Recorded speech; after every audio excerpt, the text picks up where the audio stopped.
sa panahon ng latest news. Dialon sa linya ang atong pag-asa Mactan, pinagi ni Sir Mark Galis. Mark, good morning. May buntag, Sir Ariel, o sa itong mga suging di kuminaw, itong latest weather update para karong adlaw.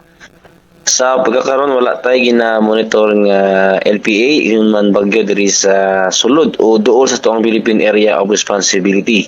Patay nag-apekto ang southwest monsoon o habagat sa may tuming bahin sa northern Luzon. And para karong adlaw diri sa Kabisayaan, patayin tayo makasinati sa init ng panahon sa labi ang adlaw, panahalang yapo yung mga higayon sa mga lumalabay o mga katakpat at mga pag-uwan, papanugdog kilat, gumikan na lamang aning mga localized thunderstorms.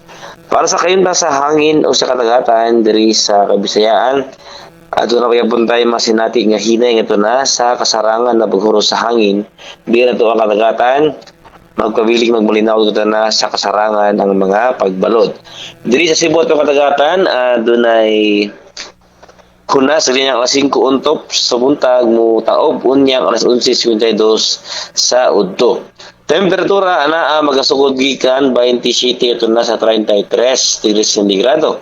Haring adlaw ning silang ganin ng alas 5:30 sa buntag mosalop unyang alas 6 sa gabi. Philippine Standard Time -13 minutos sa lang para alas 6.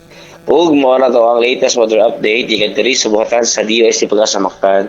Si Mark Galas, maayong buntag ug daghang salamat.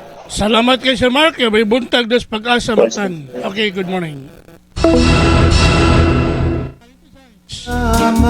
Pinagi ni Sir Mark Galis ang atong weather specialist gikan sa Pag-asa Mactan nga naghatod sa atong dagan sa kahimtang sa panahon nining adlawng Huwebes.